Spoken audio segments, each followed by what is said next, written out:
What's up, everybody? Welcome to another week of Q&A. What's going on? Matthias, what's up, my dude? Matthias says he's hanging in there. Had to get up at 5 a.m. today and tomorrow as well. I get that, man. I'm up usually about 5:30 a.m. Every day. So I get it. I get the grind. Lear, what's up, my dude? How's it going? Modern Vintage. Hey, Steve got more time in with the Abasi. Really loving the comp clean preset. Dude, yes. Yeah. I love that one. Jason Clement says it's going all right. Almost done at work. Then it's guitar time. Oh, yeah. Very nice. Very nice, dude. Michael D. How's it going, dude? Carl, what's up? Yeah, no, it's great to see so many regulars hanging out this every Wednesday. As Modern Vintage says, all the regulars. Hope all is well with you all.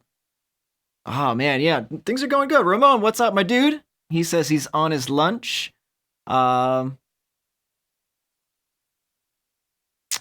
Jason Clement says that the last Tosin preset on the Abasi is so ambient and delicious, dude.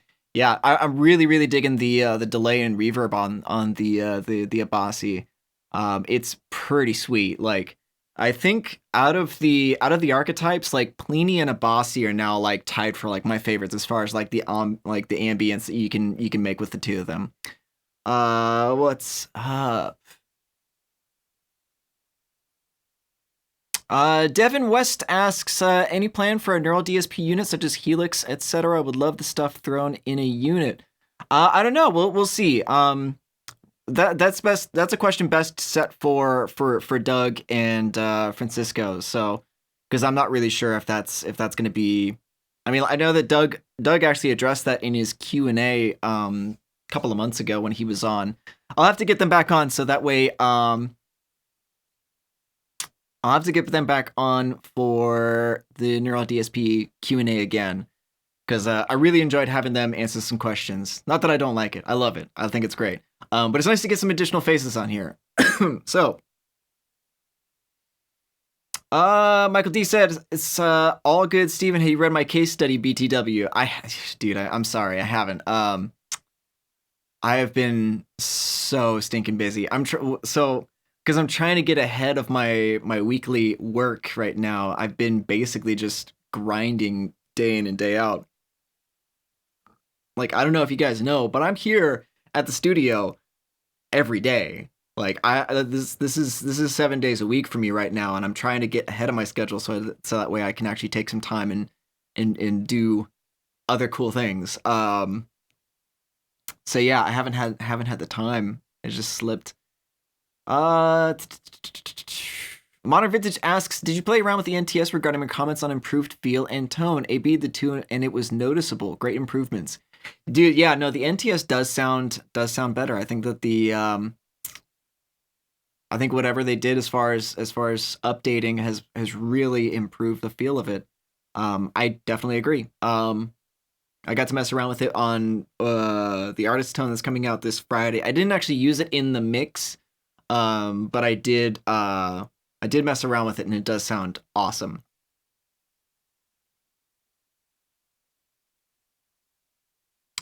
Ramon says, I would love you guys to release an optimized modulation and drive pack. I'd pay $60 for a nice collection of nice pedals. Yeah, I mean, I don't know if that's in the game plan right now, but that's definitely like that's been on my mind as well, because I think that if Neural decided to do a modulation, anything really, I think that would be really dope. And I know that they would pull it off with flying colors.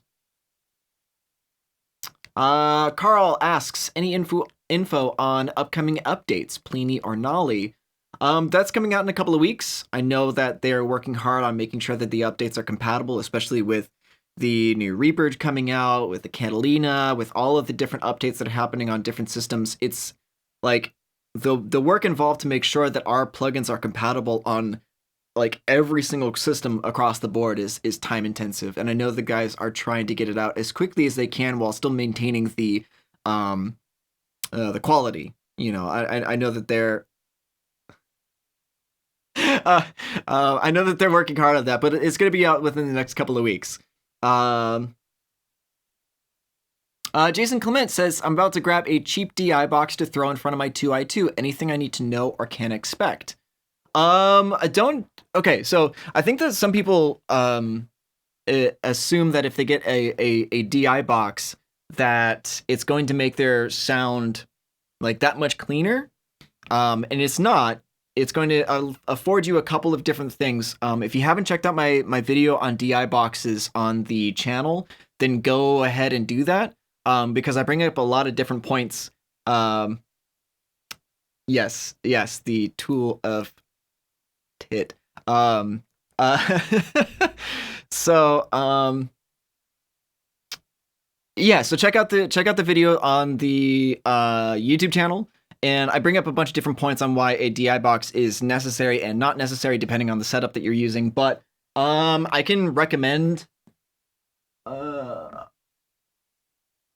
like I've used the Pro 48, and it's an inexpensive DI box. I have this one, and then the one that I'm currently using pretty much every video now. I don't know if I can drag this all the way out. If you can see this, yeah, you can see this. Is the Little Labs Red Eye DI box. I've been really digging this one. It's clean, it's efficient, and also doubles as a reamp box should I ever want to reamp the stuff, because I never, that's always been kind of in the back of my mind, like whether I could do some videos showing you guys how I would reamp them and then compare the tones between the Neural DSP products and an amped guitar tone. But yeah, so the Pro 48 is pretty good. But yeah, so like it's gonna maybe change your signal just slightly. But if you have a 2i2 that has enough of input impedance, I think is the term, to handle your signal.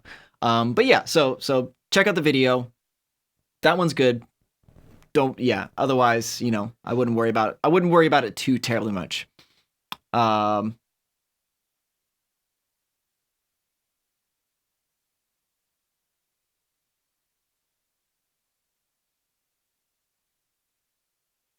Modern Vintage. I saw Neural Instagram post someone used Parallax on guitar. Any experience or clips with electric guitar running through Parallax? I personally haven't myself. Not yet anyway. So I haven't I haven't tried it myself just yet. Yeah, you know what? Why not? You know what? We are here to learn and to figure stuff out together. Am I right? So why don't I just go ahead and set something up for you guys. Let's see. So let's go to mono and input interface, input 3. Make sure my send is going. Now the question is, which guitar do I use? I don't know. Which guitar should I use on this?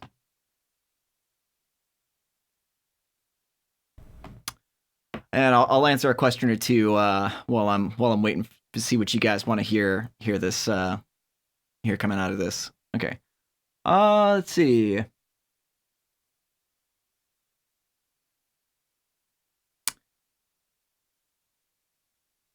Yeah, so Michael D chimes in on the DI question. He says he uses a Scarlett Solo without needing a DI box, but his is a current gen model, so he doesn't need one. And yeah, so like I do go over the reason why you wouldn't necessarily want a DI box or wouldn't need one necessarily. It just depends on what the overall outcome you want. Lear. Okay, so he asks, which guitars do I have? I have the Comparison 7-string, I have the Legator 8-string, I have my ESP Eclipse somewhere over here. And then I have the Fender Jazzmaster over there. Let's see. Jason says the multi-scale. All right. And then Modern Vintage says maybe some Lamb or Gojira type tracks to run through the Parallax. Okay, cool. Yeah, I'll just run through both guitars.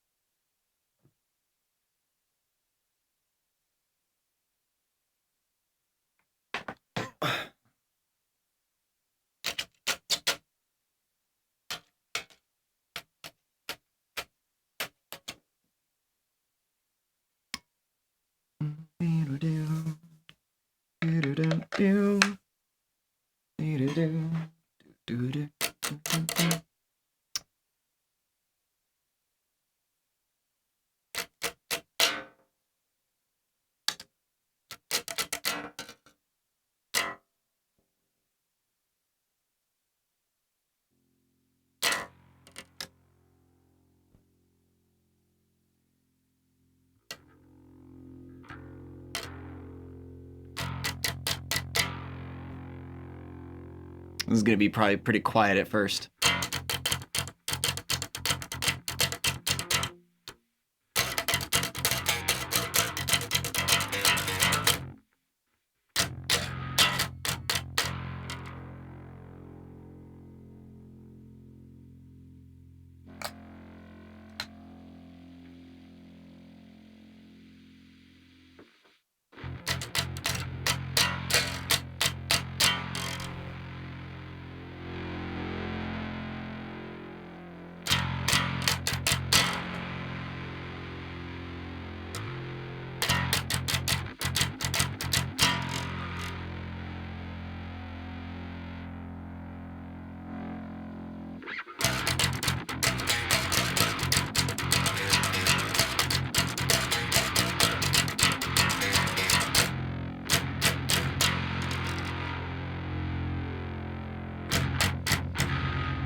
I mean, that could be kind of cool. I don't know if it really works super well. Let's get this down. Let's stop that.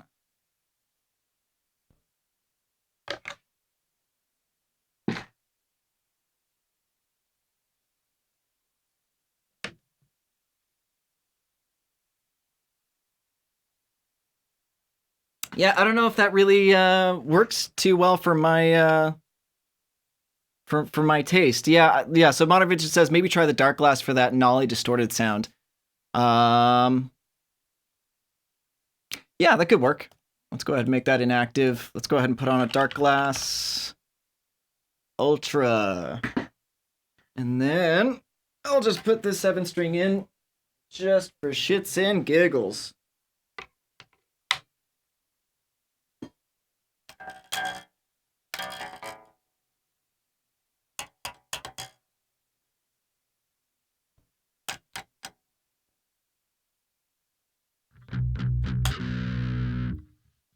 Celtic Boy 1888 says, do you like Jimmy Savile? I have a terrible time with names and faces, so I'm not sure who Jimmy Savile is, but you don't need to type it in all caps. I'll get to the question when I get to it, man. It's all good. Just patience, my man.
Yeah, I don't know if this has the, yeah, no, I don't know if I'm super impressed by it. Yeah, it was clipping on the way in, but that's alright. I mean, I'm sure given enough time and given enough, like, you know, messing around, I could probably come up with some usable tones. But I mean, like, that's pretty much my litmus test right there, is like, if I can dial in a tone within the first like couple minutes of like messing around, then meh. So yeah, okay. All right. Let's go ahead and go back to shoot do. Okay. Let's see. Paul Smith asks, did Ryan Bruce get the dialing in artist guitar tones video idea from you? I don't know. I don't think so, but I mean, who knows? I mean, at this point, I mean, like, it's not like I came up with the idea on my own. Like, I got that idea from several other videos that I was watching because I felt like it would be useful and valuable for you guys, especially with it being the Neural DSP brand. Like, I was like, okay, well, people are going to want to know how to dial in their own specific tones for these plugins. So, like, what if I just show them how I would dial in tones like whatever bands or guitar players I was thinking of at the time? So it's not an entirely original idea in my case either. So whether he got it from me or not, like, I mean, if he did get the idea from me, then that's pretty dope. I'm actually like, you know, if that's the case, then I'm actually pretty flattered because that means that people are paying attention to what I'm doing. So like, I'm good with it. Let's see. Matthias asks, what's your take on arrangements? Happens to me a lot that I have one or two riffs, but I don't really know how to put together a complete song with a climax and all that.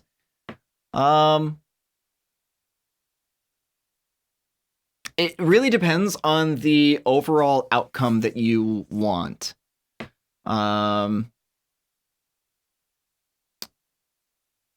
Let's see. Yeah, so it definitely does. It depends on what you want. I find that I tend to overthink things too much. Okay, so if you have like a couple of guitar riffs, think of very, very simple things that you can add that would be layers underneath. Like there's like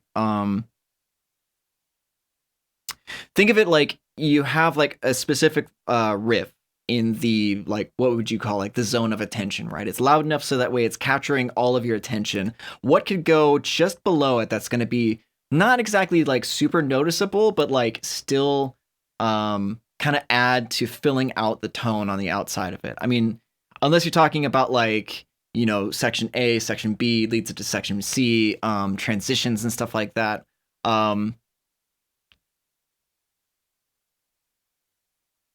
I don't know. Like I tend to, when I write, I tend to really rely on my instincts as far as where things could go. Like I have like an overarching idea. I have an overarching idea of what I want things to sound like. I think that the oh gosh, there's a dude, Geo Martinez or something like that. Let me look him up real quick. He's pretty dope. He actually did a really great songwriting, J-A-O-A, nope.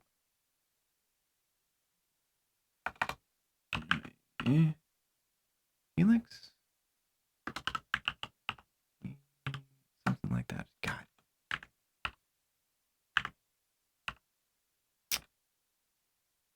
I don't remember his name. He had this really great songwriting.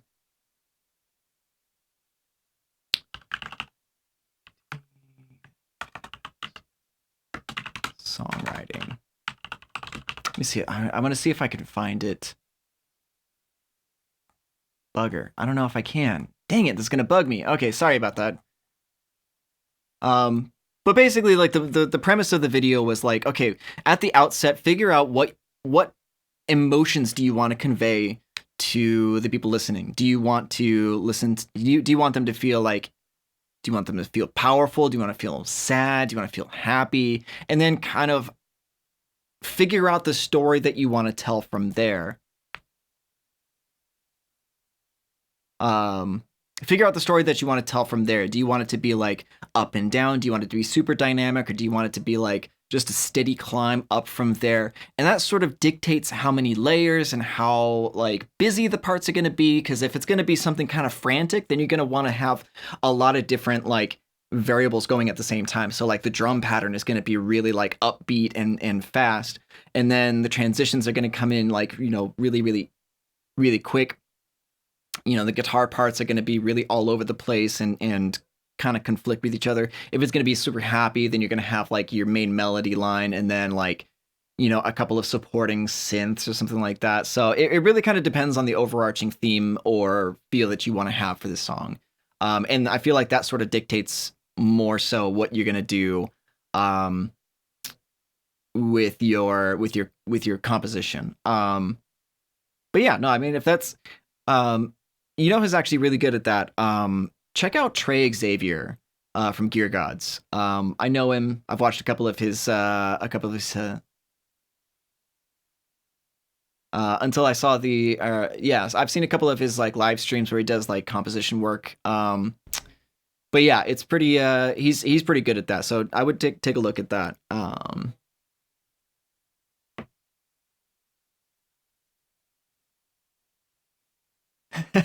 So Carl says, let's just leave Darkglass and Parallax for bass. Yeah, you know, I mean, like, I'm not opposed to the idea of making some guitar tones that would work with Darkglass or Parallax, but my thought is more so that I'd rather go the opposite way. Like, I don't know if you guys have ever used any of the guitar heads to make the top end of the bass gel with the rest of the mix. So like you would have like the Darkglass. No, you'd have like your bass split up in two, right? So you'd have like the compressed low end, and then you'd have the distorted top end. If you guys have ever used the archetype Nolly or something like that for the distorted top end, that actually makes your bass really sink in and gel with the guitars a lot, which is pretty cool. Paul Smith asks, "Can you play the cello through Parallax?" Yeah, I can. Maybe I'll do that in a couple of minutes.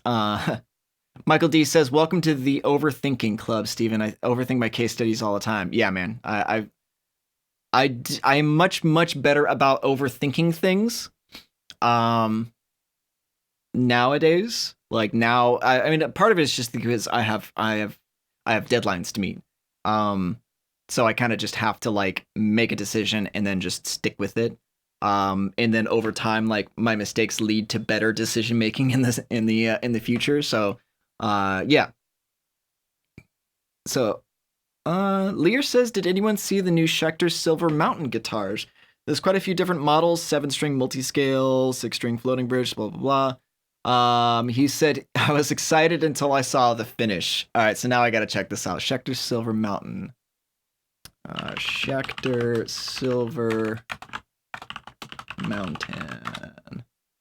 Why don't we do this? Oops. Okay. Schecter Silver Mountain. Oh my. Oh my, that's rough on the eyes, man. Oof. All right, that's enough of that. I'm done with that already. That's pretty rough, dude. Yeah, not digging that finish too much. It's more like a black and white Jackson Pollock painting. Not my thing. Med says, "Hello from Tunisia. What's up, dude? How's it going?" Greetings. I'm in Los Angeles, so greetings from LA. Appreciate you coming by, man. Ramon asks, "Is there a way to use one plugin to feed into two cabs in stereo to do wet dry with other plugin modulations?"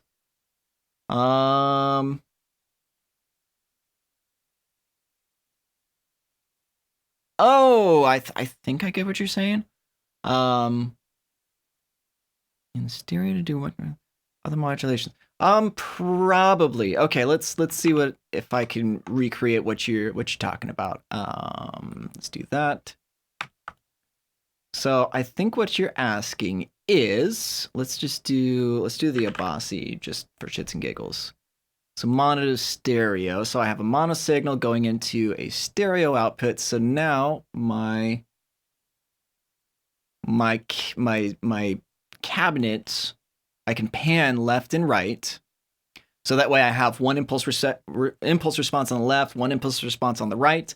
Now, if you wanted to put any additional modulation between this and the cabinet, what you could do is do this. We'll just go ahead and do another Abasi stereo, and then deactivate that. I have my impulse responses. I can pan them left and right.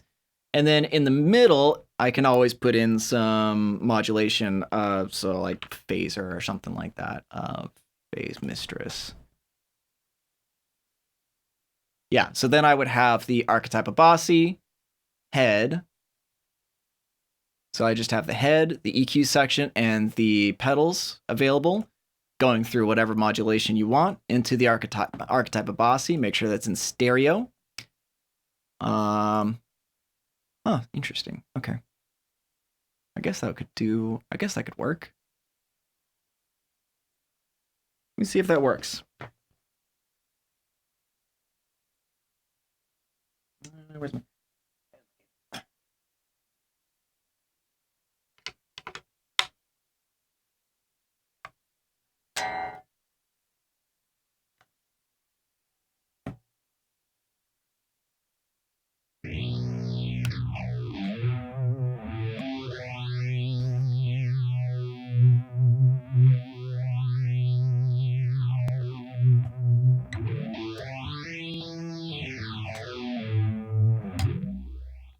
Cool, that works.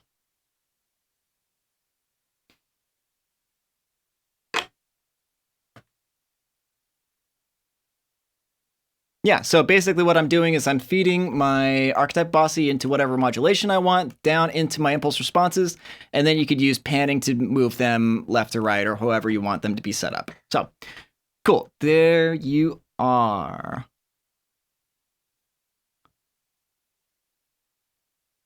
Oh, okay.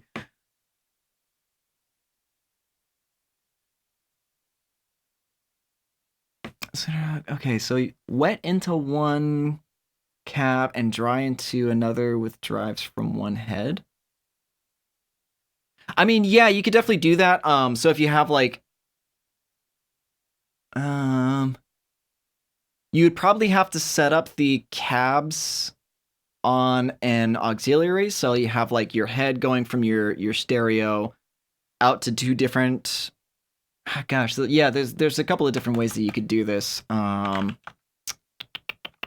Stereo aux input.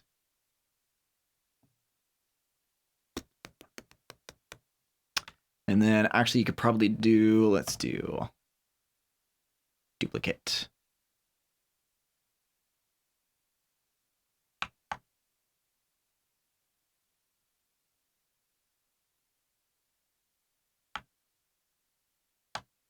Something like this, where you have your audio from your guitar going to, let's just make this,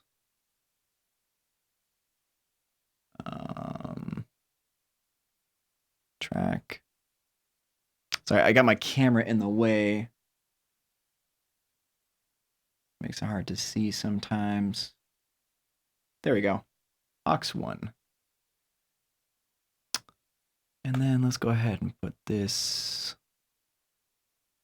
aux 1. Phase mistress, stereo. Archetype Abasi. I could turn 1 off. And then 1 on. Yeah, something like that. Like if you can send your signal to two different auxes, then you can control which one has the phase on it, which one doesn't, that sort of thing. So if you like, basically it's just a matter of routing your signal to the correct area. Hopefully that all Yes, I had the right scene up. Excellent. Hopefully that takes care of your questions. Yes, awesome. Very cool. Very, very cool. All right. Jason Clement, have a great night. I'm sure you probably have already gone by the time I read this comment, but good night anyway. Have a fantastic evening. Let's see.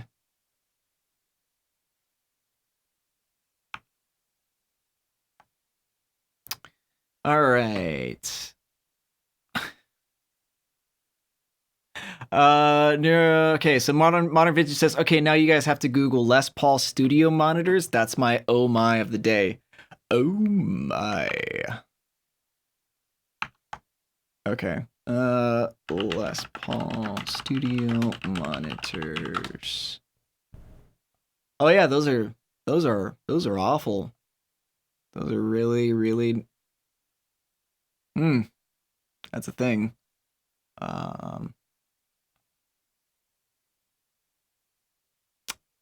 I mean, like, I don't like crapping on other companies. They're gonna do what they want to do. I think that's it's a poor choice of things to do, but you know, it is what it is. So, and it is something ugly, but you know, whatever. All right. Let's see, where are we at?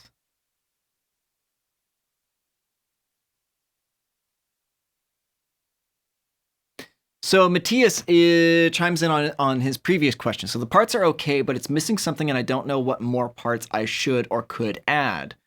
And we're talking about composition wise, and I mean, like, so it depends on if you're talking about sections or if you're talking about layers, because those are two very, very different things. So like, the parts are okay, but it's missing something, and I don't know what more parts I should or could add. I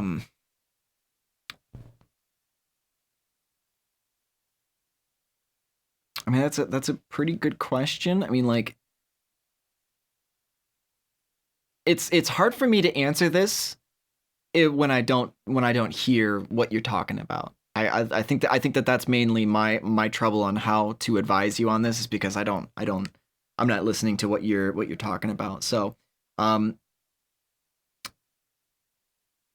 if you, I mean, you have my email, so why don't you go ahead and email me on the side, and we'll we can work through that a little bit together, and I can try and give you a couple of pointers on how I would go about it. Because I mean, honestly, you may not need much. Maybe just a transition, maybe just a little guitar lick in the background to kind of fill out space. I mean, like, it could be a very, very simple thing to fix. So yeah, email me on the side, and we'll talk more about it.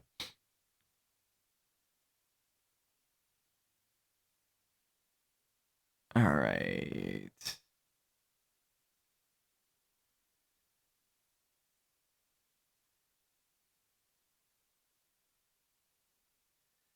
Angel Prog Metal, he says, I have Archetype Bossy guitar plugin via Scarlett by Focusrite. Someone have a good problem with stereo. No, it's not necessarily a problem with stereo. It's just a matter of trying to get a specific signal path that he's looking for. So, you know, it's just a matter of routing and just kind of getting creative with being with the tools that are available.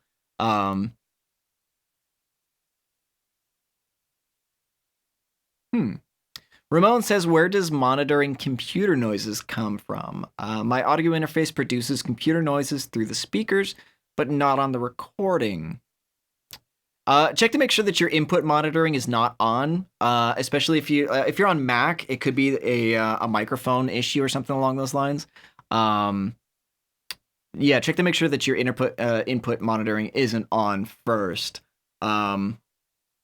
That could be problematic. If it's computer noises through your pickups, then that's kind of just a problem that's going to be pervasive. Like, that's one of the biggest problems that most people find, is that when they get a home studio setup, they pick up the guitars, they want to start recording, and then they find out that Wi-Fi, that overhead lights, like they find that um, the electricity. Like there's so many different places that noise can interfere with your signal, and a lot of that ends up getting picked up through your pickups, which is something that I learned the hard way several years back. So it kind of depends on what computer noises you're talking about and where they're coming from, because they could be coming from any number of places. Like even dimmer switches, can produce noise in your signal. That's one reason why some people use the DI boxes, because it kind of cleans up the ground loops if you have them. So that could be potentially where it is. But let's go ahead. Modern Vintage, did you hear anything with Dark Glass and Parallax worth revisiting for layering guitar tracks? Asking since metal bassists use guitar amps as well. Thanks for doing that all on the fly. Yeah, no worries, man. I wasn't terribly impressed. Because as you mentioned, like, so bassists can use guitar amp heads for bass tone. But I don't think it's the other way around. Just because the signals are very different, the ohmage is different. I don't really know like technically what it is that's different. But yeah, I didn't particularly hear anything that really caught my fancy.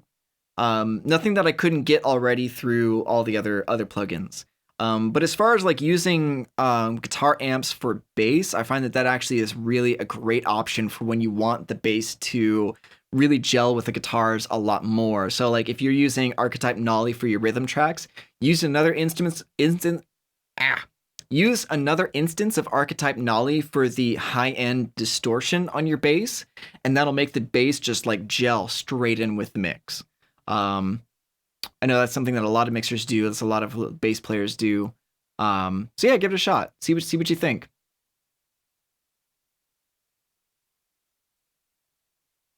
See, I like that. Lear chimes in with Matthias's question, and he says he tends to overplay a lot, and he needs to force himself to keep it simple and work on structure and focus on the end goal.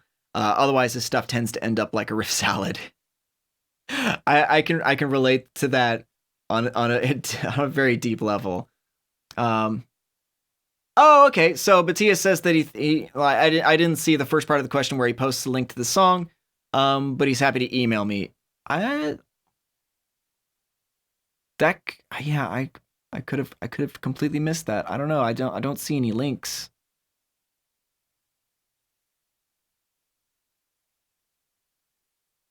Huh.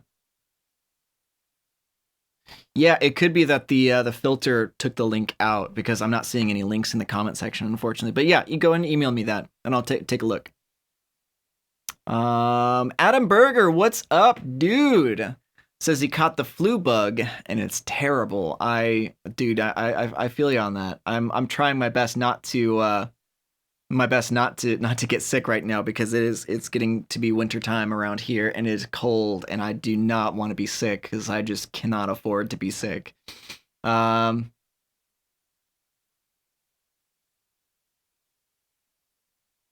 So Matthias says in reply to Lear, like, yeah, sometimes it sounds just like riffs side by side with no real context. It sucks. So in that case, like, it's really dependent on the transition between them. Like, I feel like if you give the listener enough of a, hey, things are going to change, like either by making the drums do something drastic or the guitars do something drastic, you can generally get a person's ear to accept almost anything, as long as it doesn't happen too terribly often. As long as it doesn't happen too terribly often, the user generally can accept just about any transition. Like if you listen to like Between the Buried and Me, like those dudes go from just wacky idea to wacky idea, and I love it because they give me enough of a transition, enough of a like a left-hand turn signal, as it were, to say like, hey, I'm going left, so be prepared for something that's completely different than what I'm doing right now. So yeah, so like having strong transitions is always gonna help your music flow better. Shahar Bar asks, can you bypass the amplifier, for instance, to use pedals or impulse responses as standalone components? Yes, you can. So what you want to do is you want to take your mouse and right click, or I think it's double click the icons at the top. That'll disengage any aspect of the aspects of the plugins that you do not want. So like if I want to mix and match I want to mix and match the Fortin pedals with the Abasi head and the Nolly impulse responses. All you got to do is just open up an instance of those and then just disengage at the top the things that you do not want to be active.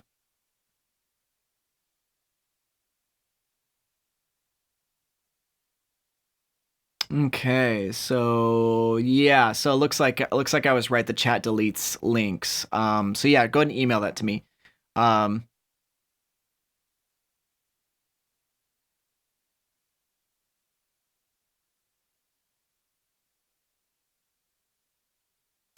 So Angel Prog Metal says, I can't record in stereo in Cubase.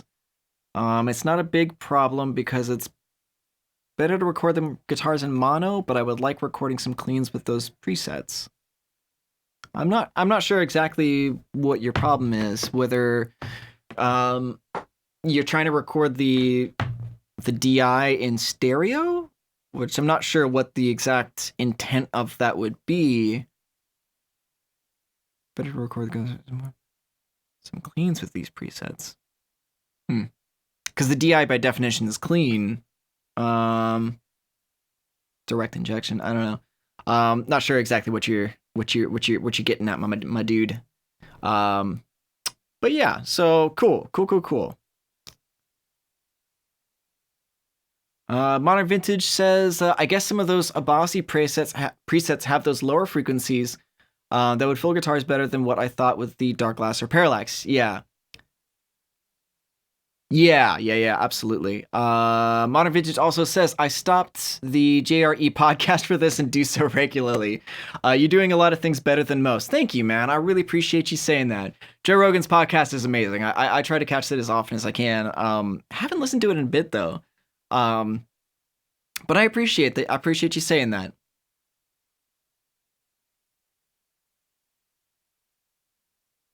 Okay, so Shahar Bar asks, can I technically describe the difference between high and low quality switch? I know one consumes less resources, but at what price? So let me look at this real quick. The oversampling or the quality, whatever you want to call it, high and normal. The oversampling essentially processes the signal at a higher resolution, essentially to get rid of aliasing or random noise that you don't want. That is part of the recording process. It's kind of a technical. Like, I actually kind of want to make a video about it so I can grow into like the really like nitty gritty details on it. But basically, it's just going to process the signal at a higher quality, so that you don't have to worry about noise quite as much. Honestly, to my ear, it improves the high mids and the highs just a little bit because a little bit more clarity, a little bit of a boost in that region.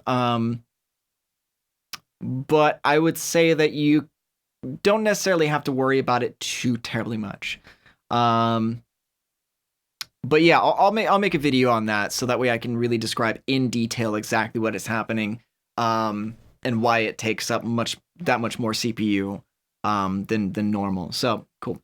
Dumb Jason asks, what mod chip do I have in the FCB 1010, which is my Behringer MIDI pedal? I just got stock. I don't have anything in it that's super fancy. I saw some people say some people recommended that I get the one of the mod chips. I don't remember which one, but frankly, right now it does what I need it to do, so I'm not really too worried about it.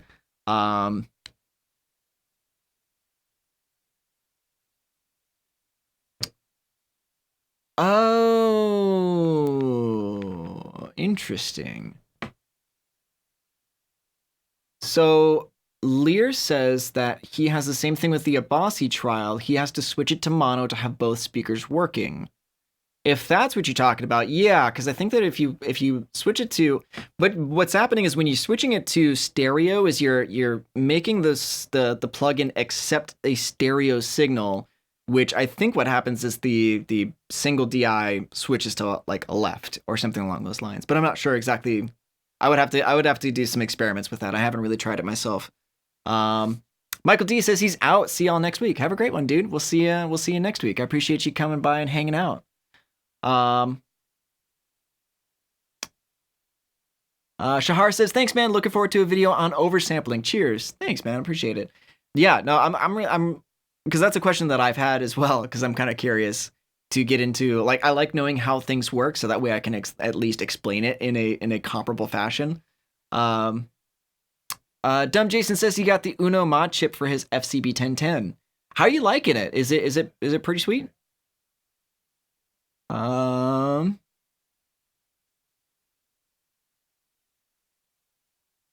Ramon asks, can you turn off high CPU while recording and then turn it on when rendering to WAV? Yes. Yeah, absolutely. I mean, there's so many ways that you can go about it, because like if you're recording, you have your buffer set to a lower number, right? So like 128, 256, maybe lower. So that way you don't have as much latency. That takes up more CPUs. So there's a couple of things that you can do. Since you can turn on oversampling afterwards, just do that.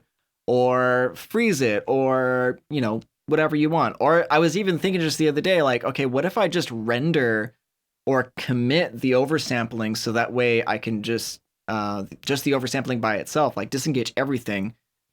I'm going to do some tests on that, but I'll see what I can do.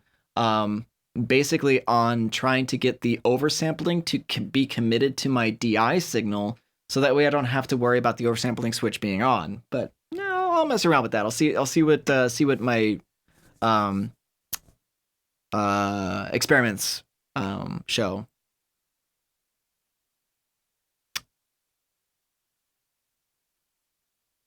Okay.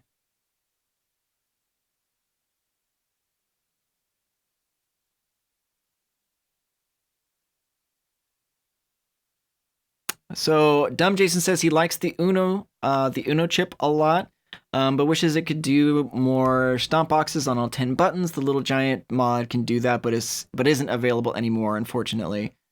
If we record at 96K, we don't need the oversampling button, right?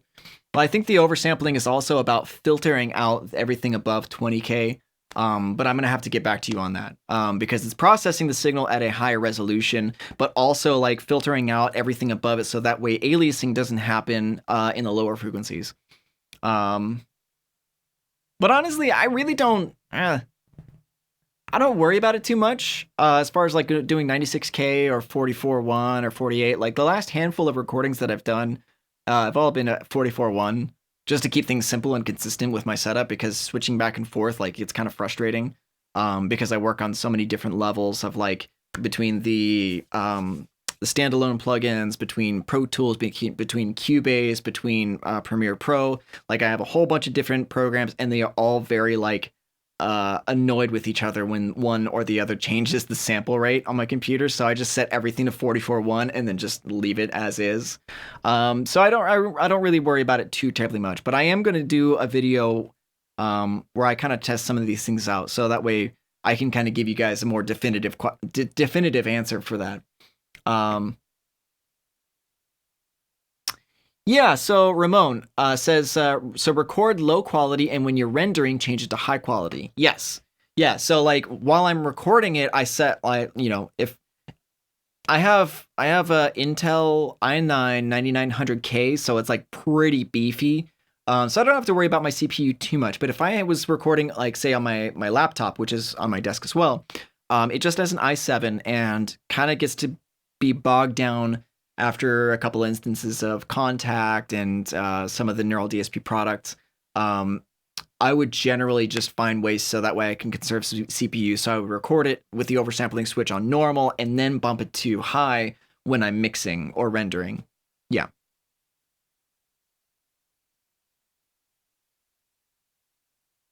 That's an interesting question. So Adam Berger asks, what's your favorite low latency limiter, free or paid? Free. Okay.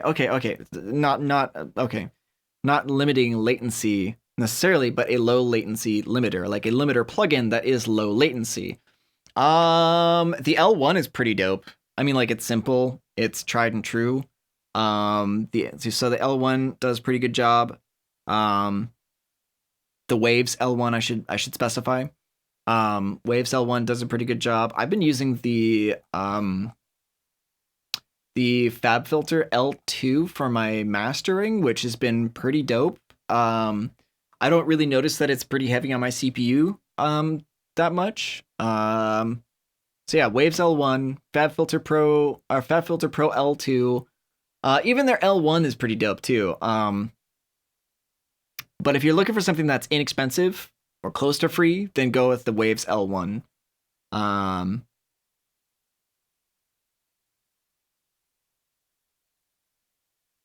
Shahar Bar asks, honest opinion, can Neural hang with Fractal and Kemper?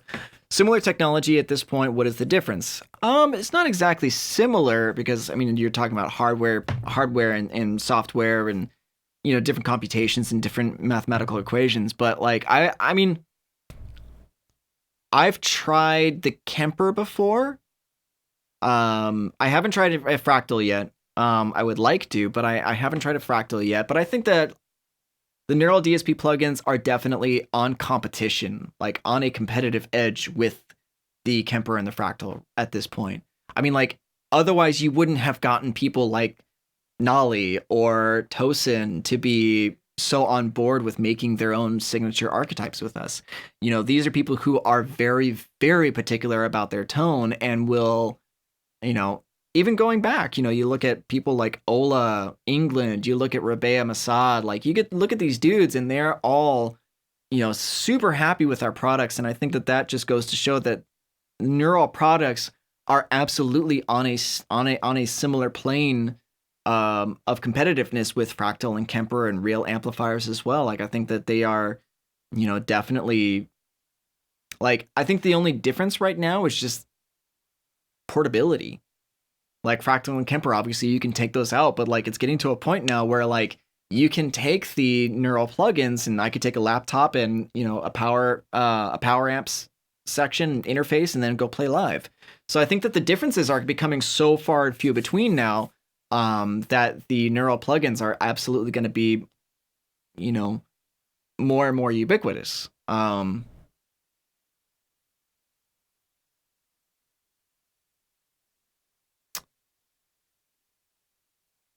Let's see. Ramon asks, I have the $40 Behringer audio interface, very low latency with Nolly. Can it be improved with a better interface? The latency is more of a factor of your CPU than it is with your interface, I think. I'm pretty sure that that's the case. Like, so if you have a better CPU, then your latency can be improved, because it's more about processing power between your signal to your CPU to your speakers. So I wouldn't worry about upgrading your interface that much. I would worry about upgrading your CPU more than your interface.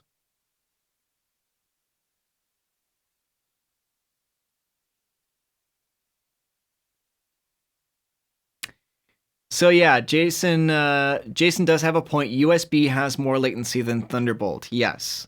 Thunderbolt can definitely get your signal to your CPU faster, but like as far as like overall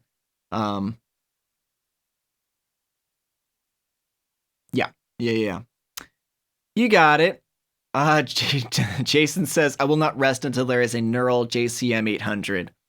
Yeah, dude. The JCM 800 is so industry standard, for lack of a better term. Okay, so it's 1:59, and let's go ahead and put in for last questions, and we'll see where we get to. Modern Vintage chimes in with the previous question about the different Axe effects and Kemper and stuff like that. He says the Axifx 3 is the best of the units, physical units, I'm guessing. But if you have a great interface, the neural stuff is right up there with the fractal, in many ways faster, etc., especially with presets. I agree. Matthias says, thanks for the session, Steve. Gotta hit the hay. You have a great night, my friend. We'll talk soon. Dumb Jason says he loves the Nameless. Very true. Yes. Because the name... Shahar compares the Nameless to the JCM 800 on steroids. Yeah, I absolutely agree. That's whenever I'm doing any of the artist tones stuff. Whenever somebody's like, "Oh, I play Marshalls," like the Nameless is my go-to. Yeah. All right. So cool. So let's go ahead and start wrapping things up. I still have to eat lunch. And then I gotta edit the video for Friday and then get going on some other things, which I'm super stoked on. Okay.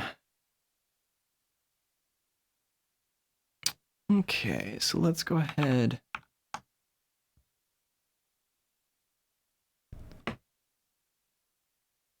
All right, why don't we go ahead and just... Yeah, we'll just call it a week. We'll call it a stream. So Modern Vintage says streaming next week and after. It's Christmas and New Year's for the next 2 Wednesdays. Shoot, that is a really good question because that is absolutely true. Okay, so next week is the 18th and I will definitely be streaming then. We'll see what's happening on Christmas and New Year's because I'm not going to be in Los Angeles for those days. I might stream from on a separate day, maybe on like, I don't know, I'll make sure to post it up in the Facebook group and I'll make sure to post it up on the YouTube page because that is going to be that's going to be a little bit detrimental because I'll be spending my time with family up in Sacramento. So we'll see. I'll keep you guys updated. So we'll call that a stream for the day. Lear says he's stuck for questions this week. It's been a long day, but it's been a good place to hang out. Yeah, man. I'm so stoked that you guys hang out with me every week. I really enjoy you guys' company. And like I said last week, I think this is one of my favorite aspects of the job is being able to just hang with you guys and be able to answer questions and have some good conversations, which, Angel Prog Metal says he's got 8-string Harley Benton. He's convinced that it'll sound great with the Neural DSP products. Yeah, man, I'm stoked to hear what you're working on, man. Post it up in the Facebook group if you like. And yeah, with that, we'll just go ahead and call this a week. And again, I want to thank you guys for coming by and hanging out on the stream with me. And we'll see you next week. And I'll let you all know about the Christmas and New Year's Day streams, whether they'll happen or not, or whether I move them to a separate day. So yeah, you all have a great week. And as always, I'll see you in the next one.